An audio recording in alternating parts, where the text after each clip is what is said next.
Alors, ce soir, nous allons parler sur Ézéchiel 37. Nous allons parler sur Ézéchiel 37. Le thème de ce soir, c'est Fils de l'homme, prophétise. Le thème de ce soir, c'est Fils de l'homme, prophétise. Alors, sans plus tarder, je vais lire dans le livre d'Ézéchiel. Nous pouvons ouvrir nos Bibles dans le livre d'Ézéchiel. Ézéchiel chapitre 37. Ézéchiel 37, verset 9. Ézéchiel 37, verset 9. La Bible déclare, « Et il me dit, prophétise, parle à l'esprit. Prophétise, fils d'homme, tu diras à l'esprit. Ainsi parle le Seigneur, l'Éternel. Esprit vient des quatre vents, souffle sur ces morts, et qu'ils revivent. Amen. » Alors, pour une très bonne compréhension, nous allons tous garder le premier verset jusqu'au 14e verset. Nous pouvons le lire à la maison, nous pouvons le lire lorsque nous aurons notre temps. Alors, comme je le disais, le thème de ce soir, c'est prophétise, prophétise, fils de l'homme. C'est quoi d'abord? Commençons d'abord par décrire ces verbes, le verbe prophétiser. Prophétiser, c'est un verbe qui tire son origine en hébreu qui veut dire naba. Naba qui veut dire parler par inspiration, parler sous inspiration. Prophétiser veut dire aussi parler avant. Prophétiser veut dire parler avant. Donc parler en avance. Pour nous, peuple de Dieu, pour nous, enfants de Dieu, nous avons besoin que nous puissions toujours être à longueur d'avance. Être toujours en avance de l'ennemi. Être toujours en avance de n'importe quelle situation. Rien ne peut nous arriver sans que nous puissions le voir au préalable. Alors pour ces faits, pour que nous puissions voir quelque chose avant que cela se réalise, nous avons besoin d'être remplis du Saint-Esprit.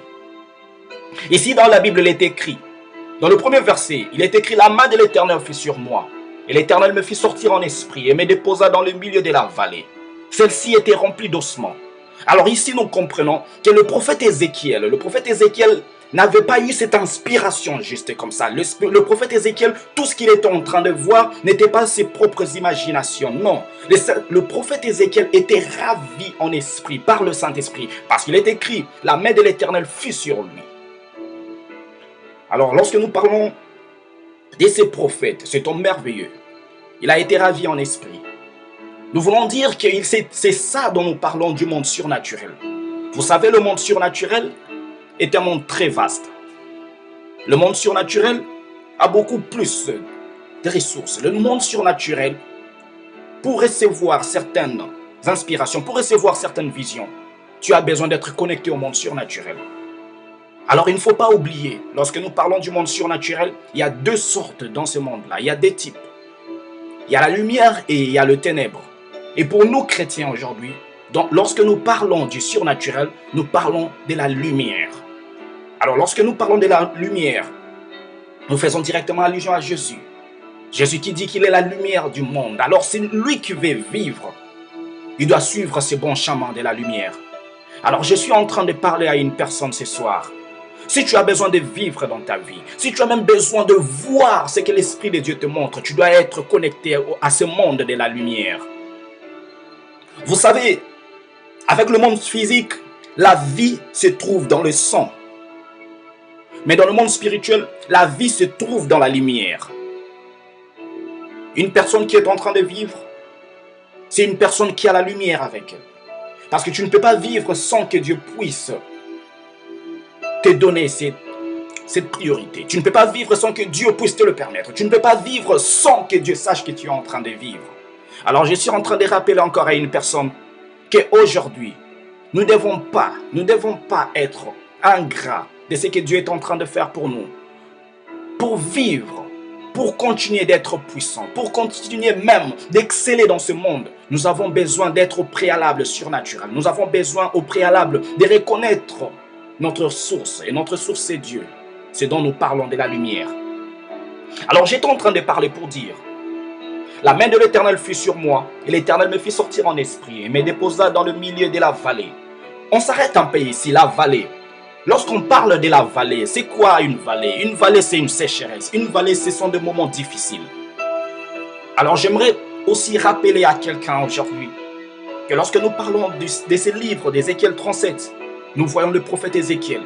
Pendant cette période, le prophète Ézéchiel, cette période n'était pas caractérisée d'une paix énorme. En son temps, le prophète Ézéchiel, lorsqu'il était prophète, il n'y avait pas du calme. Lorsqu'il était prophète, c'était un moment où les enfants d'Israël étaient en captivité. Aujourd'hui, nous voyons que c'est toujours bien, c'est agréable qu'un prophète, lorsqu'il s'élève, c'est un moment de paix, et le prophète prophétise, et le prophète donne des paroles de connaissance, et le prophète dit ce que Dieu est en train de l'inspirer. Oui, c'est bien, mais je ne suis pas sûr qu'il y a une personne qui aimerait prophétiser, qui aimerait faire son office de prophète pendant un moment de captivité, pendant un moment de souffrance, pendant un moment de sécheresse. Mais cet homme, inspiré par Dieu, a eu le courage d'exercer son office. Nous parlons de la vallée. La vallée, j'étais en train de dire, la vallée est une sécheresse. La vallée, j'étais en train de dire, ce sont des moments difficiles. La vallée, je suis en train de dire que ce sont des moments où tu ne peux même pas avancer. Tu essayes d'avancer, mais tu sens c'est comme si on t'a bloqué quelque part. Tu essayes d'avancer, tu penses et tu sens c'est comme si tout est impossible dans ta vie. Mais je suis en train de te parler, mon frère, ma soeur. Pendant le moment où tu te retrouves dans la vallée, il faut savoir que Dieu est avec toi. Pendant que tu te retrouves dans la vallée, n'oublie jamais que tu as le Saint-Esprit en toi. Et alors, il est écrit dans le livre de Psaumes: quand je marche dans la vallée de l'ombre de la mort, je ne crains aucun mal. Pourquoi tu ne crains aucun mal? Parce que Dieu est avec toi. Alors lorsque tu te retrouves dans la vallée, tu ne dois pas avoir peur. Lorsque tu te retrouves dans la vallée, ne pleure point, ne te lamente point. Parle à Dieu et observe ce qui se passe.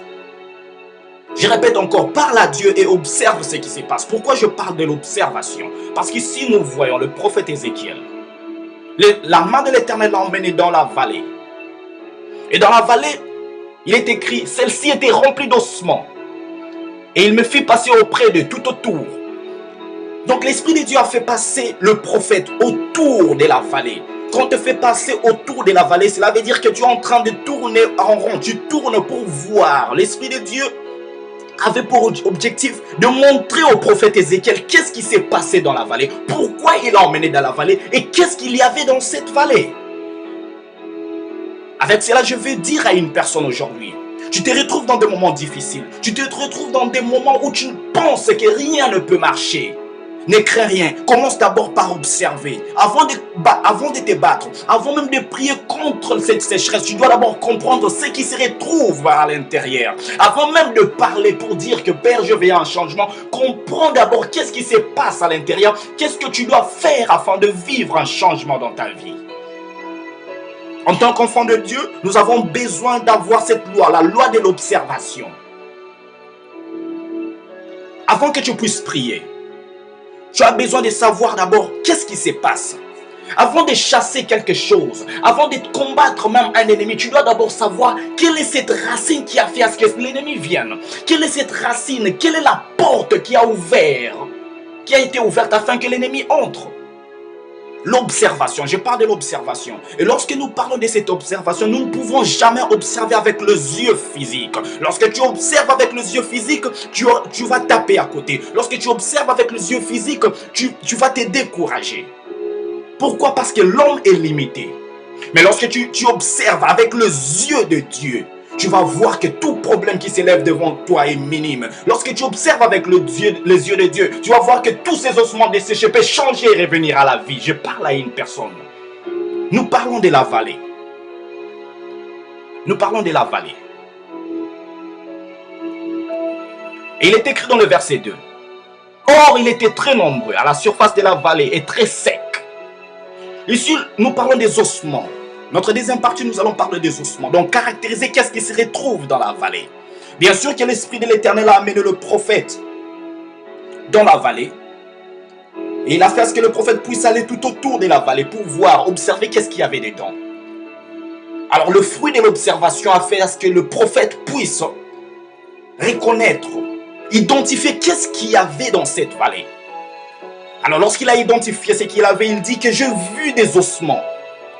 Et il est encore parti en détail pour dire que ses ossements étaient très secs. C'est pour dire à une personne, tu peux avoir des problèmes et tu regardes un problème, tu dis oui c'est juste un problème. Mais lorsque tu poses encore tes regards, lorsque tu essaies encore d'aller plus dans des détails, tu trouves que non, ça ce sont des problèmes que je n'ai jamais vus. Non, ça ce sont des problèmes qui semblent impossibles de retrouver une solution. Mais je suis en train de te dire, lorsque tu es inspiré par le Saint-Esprit, lorsque tu vois ces problèmes avec les yeux de Dieu, tu ne diras jamais que ces problèmes ne peuvent jamais trouver une solution. Avec les yeux de Dieu, tu diras toujours que tout est possible parce que j'ai Dieu en moi. Tout est possible parce que je crois. Devant un problème, avant de trouver une solution, tu as d'abord besoin au préalable d'avoir la foi. Lorsque tu as la foi et tu regardes ces problèmes avec les yeux de Dieu, tu vas dire que oui, il y a des ossements desséchés, oui, je n'ai pas de travail, oui, mes enfants souffrent, oui, mon frère est malade, oui, ma soeur est malade, mais j'ai la foi que Dieu peut changer cette situation. Est-ce que je parle à une personne ce soir? Nous parlons des ossements, les ossements desséchés. C'est quoi les ossements desséchés? Les ossements desséchés, lorsqu'on voit des ossements, nous retrouvons, si la mort était un niveau, si la mort était le niveau 1, alors les ossements, nous pouvons dire que les ossements, c'est un niveau 2, au-delà de la mort. Lorsque tu regardes une personne, par exemple, une personne morte physiquement, avec les yeux physiques, tu vas dire que ceci est impossible, cette personne ne peut plus revenir à la vie. Je peux même donner un exemple. Tu peux faire un tour à la morgue, là où il y a des cadavres. Et tu regardes tous ces gens qui sont morts. Leur chair n'est pas encore pourrie. Ces gens qui sont morts, qui sont devenus des cadavres, tu ne vois pas encore le squelette, tu ne vois pas encore ces ossements. Mais ils sont à la première étape de la mort. Et avec les yeux physiques, si tu parles aux gens qui se retrouvent, les gens qui travaillent à la mort, tu dis que non, je pense que tous ces cadavres dans cette mort, ils vont revenir à la vie. Avec l'intelligence humaine, avec l'intelligence d'un médecin, on va te dire que monsieur, tu deviens fou, monsieur, ta place n'est pas ici, monsieur, ta place se retrouve au centre des gens qui souffrent de la tête. Mais je suis en train de parler à une personne aujourd'hui. Si tu regardes ces ossements avec les yeux de Dieu, même à la morgue, même lorsque tu es en train de prêcher, même lorsque tu te retrouves à la maison, ton fils ou ta fille est malade, tu trouves que c'est fini. Je te dis, ouvre tes yeux. Regarde avec les yeux de Dieu. Comme les serviteurs d'Élysée. Lorsqu'il y a eu beaucoup de militaires qui sont venus, ils étaient venus attaquer, ils étaient venus arrêter Élysée. Son serviteur regardait avec ses yeux physiques, raison pour laquelle il avait peur. Mais lorsqu'Élisée a regardé, il a vu qu'il y avait beaucoup plus de gens, il y avait beaucoup plus, il y avait une armée qui était là afin de les défendre. Il a prié à Dieu, il a dit, Père, ouvre les yeux de mon serviteur afin qu'il voie. Alors lorsque les yeux du serviteur d'Élisée ont été ouverts, il n'avait plus peur, il était confiant pour dire, oui, ceux qui sont avec nous sont plus forts que ceux que je vois avec mes yeux physiques. Alors avec cela, je vais dire à une personne, prie à Dieu ce soir, demande à Dieu de t'ouvrir les yeux spirituels, afin que tu ne puisses plus voir qu'il y a d'obstacles, afin que tu ne puisses plus parler de ces mots impossibilité. L'impossibilité n'existera plus jamais dans ta vie si tu ouvres tes yeux spirituels. Je suis en train de parler à une personne. Changeons notre façon de voir. Changeons notre façon de voir. Les ossements, c'est une étape au-delà de la mort. Mais avec la foi, tu peux changer ces ossements et ils vont revenir à la vie. Tu peux t'y avoir passé 4 ans ou même 5 ans, tu n'as pas d'enfant. Avec tes yeux physiques, tu as été chez le médecin a dit que tu as un problème de conception. Il est impossible que tu conçoives. Moi, j'aime bien quand un humain dit qu'il est impossible. Lorsqu'un humain me dit qu'il est impossible, je cours vers cette prophétie qui ne rate jamais. C'est la Bible. J'ouvre cette Bible. Il est écrit que rien n'est impossible à celui qui croit. Tout est possible à celui qui croit. Alors, je suis en train de parler à une personne. Si tu es dépendant, tu es dépendante de la Bible, même si le médecin te dit que tu ne peux pas accoucher, même si le médecin te dit que tu ne peux pas concevoir, tu vas rester là et tu te moques du médecin et tu dis que mon Dieu a dit, il pourvoira à tous mes besoins. Les ossements desséchés ne peuvent pas faire bouger ta foi. Les ossements desséchés ne peuvent pas faire à ce que tu puisses devenir incrédule. Pourquoi je parle de l'incrédulité? Parce que l'incrédulité engendre des murmures et le murmure fait à ce que ta bénédiction puisse être retardée. Je répète encore, l'incrédulité engendre des murmures et le murmure fera à ce que ta bénédiction ou la solution à tes problèmes puisse être retardée. Lorsque nous avons la foi va faire à ce que nous puissions avoir cette confiance, afin que nous puissions parler aux problèmes et qu'il y ait un changement. Et à fin de compte, comme conséquence, nous allons voir qu'il y a une solution. De la même façon qu'on dit que la foi vient de ce qu'on entend, l'incrédulité aussi vient de ce qu'on entend. Lorsque tu te retrouves dans la parole de Dieu, lorsque tu te retrouves dans la présence de Dieu, tu auras la foi et la ferme assurance. Lorsque tu te retrouves dans la parole de Dieu, lorsque tu lis ces saintes écritures, les saintes écritures vont booster ta foi, mais tu n'as pas besoin de t'arrêter là. Tu as aussi besoin d'un bon environnement. Il y a un adage qui dit, dis-moi qui tu fréquentes et je te dirai qui tu es. Si tu fréquentes toujours les gens qui ont la foi, et à fin de compte, tu vas te retrouver que tu as été contaminé. On t'a contaminé cette fois, tu le reçois aussi. Tu vis avec une personne qui passe tellement de problèmes dans sa vie que tu ne peux jamais expliquer. Tu te dis, mais cette personne, comment elle continue de prier? Mais en fin de compte, la personne retrouve une solution. Et tu restes là, tu dis, waouh, si Dieu a pu faire ça, moi aussi Dieu peut changer mes problèmes en solution. Et cette foi-là te contamine et à fin de compte, toi aussi tu reçois la foi. Raison pour laquelle je suis en train de rappeler à une personne, changeons nos environnements. Si tu te retrouves dans des environnements où les gens te découragent toujours, tu as besoin de quitter cet environnement afin d'avoir une solution à tes problèmes. Les ossements desséchés, ce sont ces problèmes au-delà de la mort. Les ossements desséchés, sans inspiration du Saint-Esprit, rien ne peut changer. Raison pour laquelle, quand nous descendons dans le verset 4, il est écrit, il me dit, prophétise sur ces eaux. Et lorsque nous voyons un autre verset ici, il est écrit, et je prophétisais selon l'ordre qu'il m'a été commandé. Alors je suis en train de parler à une personne. Lorsque tu pries, lorsque tu vas t'élever aujourd'hui pour prier, pour demander des solutions à tes problèmes, lorsque tu vas t'élever aujourd'hui pour prier afin de recevoir un travail, lorsqu'aujourd'hui tu vas t'élever pour prier afin que tu puisses voir clair dans tes finances, ne prie pas avec ton intelligence humaine, prie en fonction de ce que l'Esprit t'inspire. En ce moment tu verras ce qui va arriver. Aujourd'hui nous voyons même des prophètes.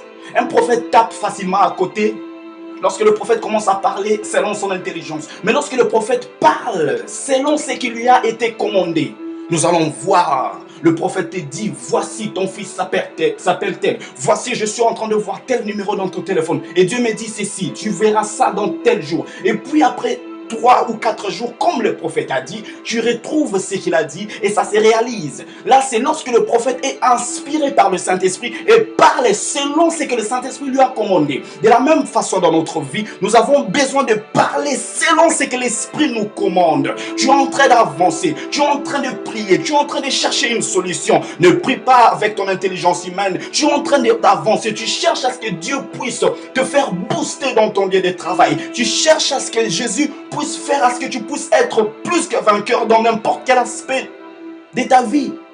Tu as besoin d'avancer et vivre selon ce que le Saint-Esprit te commande. Oui, une personne peut me poser la question, mais comment je vais savoir cela? C'est en restant dans la présence de Dieu. Ézéchiel le prophète, il a vu cette vision. Ézéchiel le prophète, il a pu observer ce qui s'est passé dans cette vallée à cause de la main de l'Éternel qui fut sur lui. La main de l'Éternel qui fut sur lui, c'est comme, je peux dire, c'est comme une atmosphère. La main de l'Éternel qui fut sur lui, c'est là où la personne s'est retrouvée. Ce sont ces circonstances. Alors, dans quelles circonstances tu te retrouves aujourd'hui pour dire que Dieu n'a jamais agi? Dans quelles circonstances tu es en train de te retrouver aujourd'hui, mon frère, ma soeur, pour dire que Dieu t'a oublié? Est-ce que ta vie de prière est constante? Est-ce que tu vis une vie de prière où tu as aussi un temps que tu organises pour dire que je vais prier du matin jusqu'à telle heure? Est-ce qu'il t'arrive aussi avant de dormir, tu dis que non, avant de dormir, j'aurai 45 minutes de prière individuellement, personne ne te force. Avant de dire que Dieu t'a oublié, j'aimerais rappeler à une personne, pose-toi d'abord des questions pour savoir quelle est ma situation spirituelle. que j'accorde aussi le temps pour parler au Saint-Esprit? Est-ce que dans mon agenda, j'ai aussi du temps pour parler à Dieu, pour passer ces moments d'intimité avec Dieu? Est-ce que ces moments-là se trouvent dans mon agenda?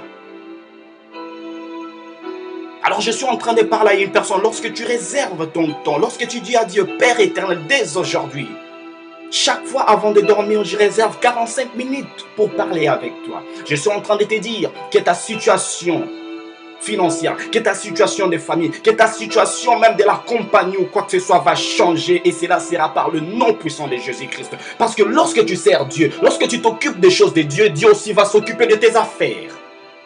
Mais aujourd'hui, nous voyons que nous n'avançons pas. Pourquoi nous n'avançons pas? C'est parce que nous avons oublié Dieu totalement.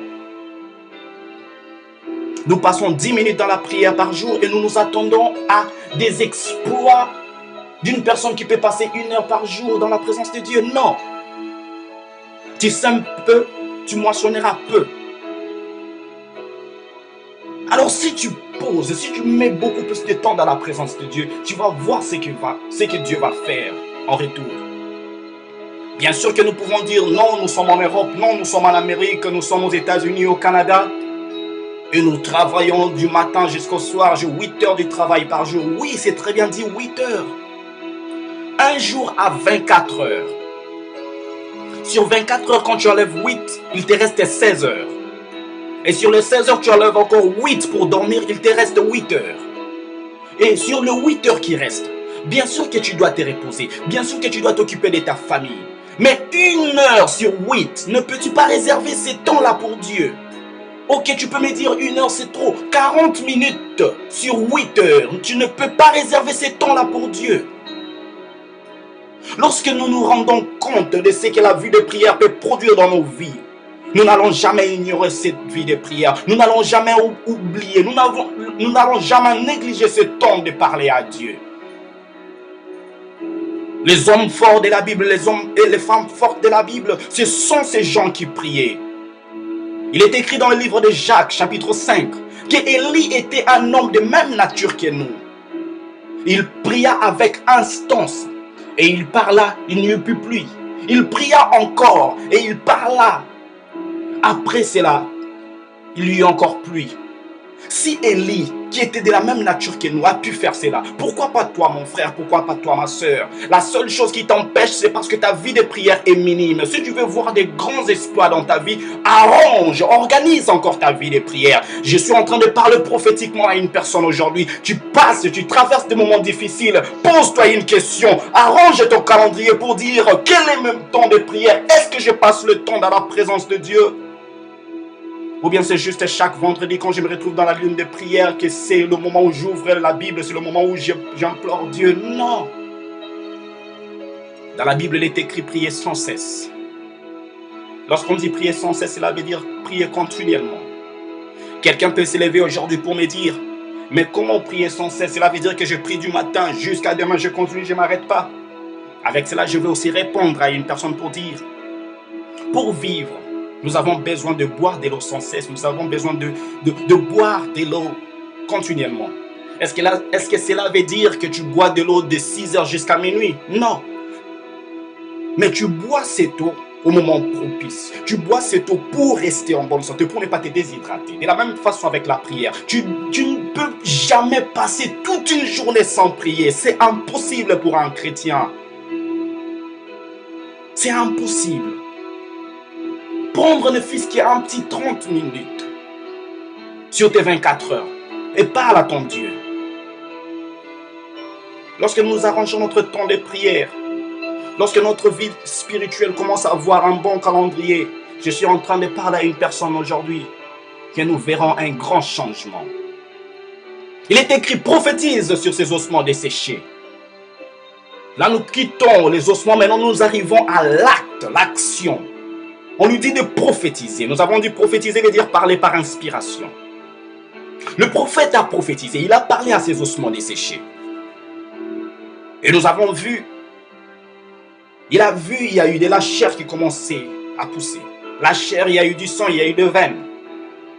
Mais à fin de compte, rien ne s'est passé à part cela. Les ossements s'est transformés en cadavres. Il y avait maintenant la chair, le sang et les veines. Mais le sang, la chair et les veines ne pouvaient pas parler. Ils ne pouvaient pas se mettre en mouvement.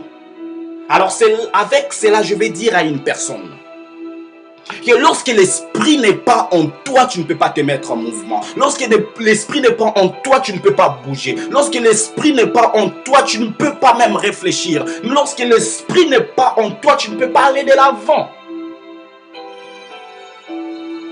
Je parle de l'esprit. Maintenant, nous voyons dans le verset 9, il est écrit, il me dit, prophétise et parle à l'esprit. Prophétise, fils d'homme. Tu diras à l'esprit, ainsi parle le Seigneur l'Éternel. Esprit, viens des quatre vents, souffle sur ces morts et qu'ils revivent. J'ai prophétisé selon l'ordre qu'il m'avait donné. L'esprit vient en eux, ils reprirent vie et s'éteignent sur les pieds. C'était une très très grande armée. Je suis venu dire à une personne aujourd'hui, toute chose qui était morte dans ta vie, la seule chose dont tu as besoin de la foi, tu as besoin d'une vie de prière et tu as besoin que l'esprit soit en toi. Lorsque l'esprit va venir en toi, l'esprit entre dans tes problèmes et tes problèmes vont ressusciter et les problèmes vont changer en solution. Lorsque l'esprit est en toi, lorsque tu invoques cet esprit, l'esprit dont nous parlons ce soir, c'est l'esprit de Dieu. Lorsqu'il y a des problèmes, il y a des choses où tu dis que c'est impossible pour moi d'avancer. Oui, c'est impossible avec tes yeux physiques, mais je suis en train de te parler, mon frère, ma soeur. Invoque le Dieu des impossibilités, le Dieu des possibilités illimitées, et il va changer tes problèmes en solution. Lorsque tu invoques Dieu, tu appelles l'Esprit Saint. L'Esprit, lorsqu'il arrive vers tes problèmes, les problèmes vont changer en solution. De la même façon, lorsque l'Esprit entrant dans ces cadavres, il reprirent vie, et c'était une très grande armée. Lorsque nous parlons de l'armée, nous parlons d'un rassemblement. Lorsque l'armée s'élève, aucune chose dans ce monde peut les stopper. Alors je suis en train de te parler. Si tu t'élèves aujourd'hui, je suis en train de te parler. Si tu invoques le Saint-Esprit aujourd'hui dans ta vie, si tu invoques le Saint-Esprit afin qu'il puisse intervenir dans tes problèmes vont changer en solution et il y aura des choses qui vont changer dans ta vie. Les gens vont s'étonner de ce que tu es en train de faire. Pourquoi? À cause de la présence de l'Esprit de Dieu. Alors j'aimerais parler à une personne. Tu peux beau prier, tu peux avoir la foi, mais si l'Esprit n'intervient pas dans tes problèmes, il n'y aura pas de changement. Nous avons besoin d'avoir ces moments intimes avec le Saint-Esprit. Donc tout ce que tu fais, honore le Saint-Esprit. Le Saint-Esprit n'est pas seulement une puissance, le Saint-Esprit n'est pas seulement ce feu, mais le Saint-Esprit est le source, il est la source de cette puissance. Le Saint-Esprit est la source de ce feu que tu as besoin. Invoque le Saint-Esprit et tu verras ce qui va arriver dans ta vie. Il est écrit, prophétise, fils d'homme. Prophétise sur ces ossements desséchés. Et tu verras ce qui va arriver. Lorsque le prophète, l'homme de Dieu, il a obéi, nous avons vu ce changement qui est arrivé. Alors aujourd'hui, j'aimerais motiver une personne. Aujourd'hui, j'aimerais exhorter quelqu'un. Tu es en train de traverser des moments difficiles. Le Saint-Esprit est capable de les changer en solution. Tu es en train de passer des moments où tu n'as plus de travail. Le Saint-Esprit peut le changer en solution. Le Saint-Esprit peut te donner du travail. Tu as juste besoin de la foi et une vie de prière afin que le Saint-Esprit se mette en mouvement. Le Saint-Esprit ne peut pas se mettre en mouvement sans ta vie de foi. Le Saint-Esprit ne peut pas se mettre en mouvement sans que tu puisses être une personne de prière. Il y a des choses qui n'avancent pas dans ta vie. Il y a des choses qui ne marchent plus. Alors le moment est venu. C'est ton jour aujourd'hui. Aie la foi qu'aujourd'hui c'est le dernier jour que tu puisses traverser ces mauvaises choses. Aie la foi aujourd'hui qu'aujourd'hui c'est la toute dernière fois que tes enfants souffrent des maladies temporaires, des maladies qui reviennent quotidiennement, des maladies qui reviennent chroniquement. Si tu as la foi, tu ne dois pas t'arrêter là. Parce qu'une foi sans prière est une perte de temps. Une foi sans prière, c'est une foi morte. Alors la chose que tu dois faire aujourd'hui, tu as la foi que quelque chose peut se passer. Lève-toi maintenant. Parle, prie, parle à Dieu. Et lorsque tu es en train de prier, n'oublie pas d'invoquer cet esprit. N'oublie pas d'invoquer le Saint-Esprit. Lorsque le Saint-Esprit il y a un changement. Lorsque le Saint-Esprit est là, le monde des ténèbres est en besogne. Le monde des ténèbres ne peut plus rien faire. Le monde des ténèbres ne peut même plus avoir autorité dans ta vie lorsque le Saint-Esprit est là. Aujourd'hui, nous parlons et crions pour dire que le sorcier de la famille nous combattent. Mais les sorciers de la famille te combattent. Ces sorciers-là qui te combattent ne sont pas puissants que le Saint-Esprit. La chose qui te manque, c'est la présence du Saint-Esprit. La chose qui te manque dans ta vie, c'est la présence du Saint-Esprit. Si tu as le Saint-Esprit en toi, si tu as le Saint-Esprit sur toi, si tu as le Saint-Esprit autour de toi, aucun sorcier ne pourra te faire peur. Je suis en train de parler à une personne. Il est écrit, fils d'homme, lève-toi et prophétise. Oui, à l'époque du prophète Ézéchiel, il est écrit qu'il était en train de parler à ses ossements desséchés. Mais pose-toi une question. Ces ossements desséchés veut dire quoi dans ta vie? Est-ce une maladie? Ces ossements desséchés veut dire quoi dans ta vie? Est-ce que ce sont des échecs à l'école? Ces ossements desséchés veut dire quoi dans ta vie? Est-ce le manque d'argent? Ces ossements desséchés veut dire quoi dans ta vie? Est-ce que tu tournes en rond et tu ne vois pas de progrès? Ces ossements desséchés veut dire quoi dans ta vie? J'aimerais chacun d'entre nous se pose des questions ce soir. Pose-toi des questions et trouve déjà une réponse. Parce que lorsque tu seras en train de t'élever et parler et d'invoquer la présence du Saint-Esprit, je suis en train de te dire, je suis en train de te parler avec conviction que quelque chose va se passer. Moi, je n'ai jamais vu un homme qui marche près de la croix et rester le même. Et lorsque tu marches près de la croix, cela veut dire que tu es en train d'invoquer la puissance du nom de Jésus-Christ. Je te parle aujourd'hui, mon frère, je te parle aujourd'hui, ma soeur. Lorsque tu seras en train de prier, lorsque tu seras en train de prophétiser sur ta propre vie, il faut qu'il y ait un changement. Alors j'aimerais booster la foi d'une personne maintenant. J'aimerais encourager une personne maintenant. Arrête de pleurer, lève-toi et prie. Arrête de te lamenter, lève-toi et prie. Tu as passé des temps difficiles, gauche et droite. Pourquoi? Pourquoi? Parce que tu dépends toujours de ton frère, de ta soeur, tu dépends d'un être humain. Mais lorsque tu dépends d'un être humain, tu seras toujours en déception. Mais lorsque tu t'élèves et tu dépends de Jésus, lorsque tu t'élèves, tu dépends du Saint-Esprit, c'est en ce moment-là qu'il y aura un changement. Raison pour laquelle je parle à une personne, dépend du Saint-Esprit. Raison pour laquelle je parle à toi, mon frère, à toi, ma soeur, à toi, maman. Lève-toi et dépends du Saint-Esprit. Laisse que le Saint-Esprit te consomme. Laisse que le Saint-Esprit te possède et tu verras un changement dans ta vie. Il est écrit, fils de l'homme, prophétise sur ces ossements desséchés. Lorsque nous parlons du Saint-Esprit, nous faisons aussi allusion à ce qui s'est passé dans Ézéchiel 47. Ézéchiel 47, nous voyons ces niveaux d'eau. L'eau s'est trouvée à la cheville, l'eau s'est trouvée au genou. Après un temps, l'eau s'est retrouvée à la hanche. Après, c'était un niveau où on ne pouvait plus marcher. Il fallait utiliser la nage. Alors je suis en train de parler à une personne aujourd'hui.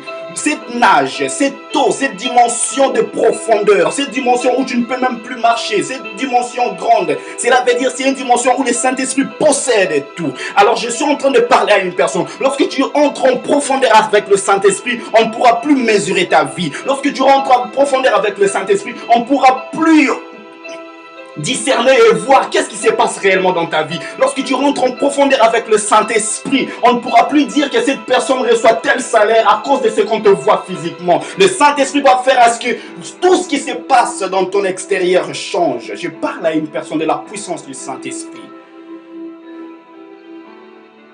Prophétise, fils de l'homme. Parle à ces ossements desséchés. Est-ce qu'il y a un homme de foi, il y a une femme de foi ce soir? Est-ce qu'il y a une personne qui peut parler avec la puissance du Saint-Esprit, qui a un changement dans sa vie? Est-ce qu'il y a des hommes et des femmes comme Anne? Anne, on était en train de se moquer d'elle. Anne était là, elle pleurait, elle s'est montée, elle disait que j'ai besoin d'enfants. Père, si tu me donnes l'enfant, cet enfant va te servir. Cela veut dire, aujourd'hui avec ta situation que tu es en train de traverser, tu pries, tu parles à Dieu, tu dis, Père, si tu me donnes le travail, dans ce que je vais gagner, je n'oublierai pas ton œuvre. Père éternel, si tu me donnes un enfant, cet enfant va te servir. Père éternel, si tu m'accordes, oh mon Dieu, cette guérison, si tu fais à ce que je puisse être guéri de la maladie, je ne vais jamais t'oublier, oh mon Dieu. Je ne vais jamais manquer d'être reconnaissant. Alors je parle à une personne Quelle est ta motivation en priant? Tu demandes le miracle, tu demandes des guérisons, tu demandes un changement, tu demandes une solution. Mais quelle est la motivation derrière cette prière? Quelle est la motivation? Il faut avoir de bonnes motivations lorsque tu demandes quelque chose à Dieu. Parce que Dieu, lorsqu'il y a un miracle avec Dieu, pour que Dieu fasse un miracle, pour que Dieu fasse à ce qu'il y ait un changement dans ta vie, il va d'abord voir ta motivation derrière cette demande. Parce qu'on dit, il est écrit dans la Bible que tout ce qui doit se passer en nous, l'œuvre du Saint-Esprit est là afin que le nom de Jésus-Christ puisse être glorifié. Alors aujourd'hui, tu demandes le prophétique dans ta vie. Tu veux commencer à prophétiser. Mais c'est avec quelle motivation? Est-ce que c'est pour que ton nom puisse devenir grand? Est-ce que c'est pour que tout le monde te connaisse? Ou c'est pour que tu puisses amener le peuple vers la présence de Dieu? Ou c'est pour que le nom de Jésus soit glorifié? Aujourd'hui, tu demandes des millions à Dieu. Quelle est la motivation derrière cette prière? Est-ce que c'est pour que les gens puissent voir que tu es en train de conduire, de rouler dans une Lamborghini ou Maserati? Est-ce que c'est pour que les gens puissent savoir maintenant qu'il y a une Esther, il y a une personne qui s'appelle Christelle, millionnaire congolaise?